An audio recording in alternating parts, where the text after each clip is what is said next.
شرطهای روزه نزد فقهای مذهب حنفی سه قسم است. قسم اول شرطهای وجوب است و آن دارای سه شرط است.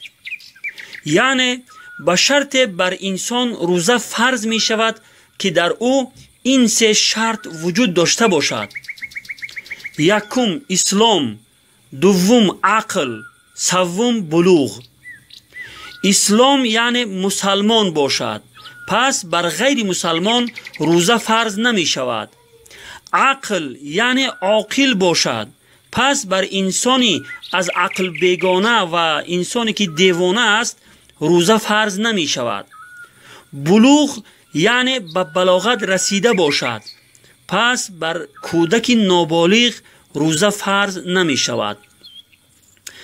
قسمت دوم شرطهای وجوبی ادا است و آن دارای دو شرط است.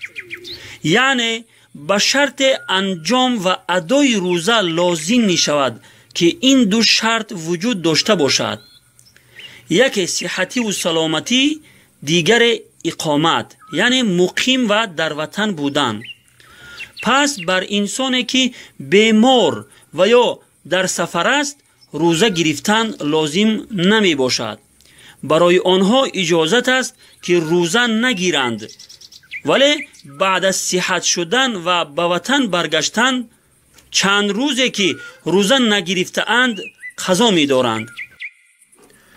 فراموش نکنید که با اندک بیماری نباید روزه را ترک کند، بلکه طبق مشورت طبیب ماهر و متخصص فن اگر روزه ضرر می کرده باشد یا بیماریش را زیاد می کرده باشد، در این صورت برای او فعلا انجام و ادای روزه لازم نمی باشد. ولی البته بعد از صحت شدن چند روزی که از رمضان فوت شده است قضای روزه آن را باید بیاورد. قسمت سوم شرطهای وجوب صحت ادا است و آن هم دارای دو شرط است. یعنی برای صحیح و درست شدن روزه دو شرط است: یکی پاکی از حیض و نفاس، دیگر نیت روزه. زن اگر در حالت حیض یعنی عادت ماهیانه و یا در حالت نفاس یعنی حالت بعد از تولد تا 40 روز یا طبق عادت زنها اگر در چنین حالت باشد روزه گرفتن او صحیح نمی شود. همچنین اگر کسی به نیت روزه بدارد روزه اش صحیح نمی شود. در این موضوع اگر نافهمی باشد البته از عالمان دین و شخصانی که از این مسائل آگاهی دارند البته بپرسید.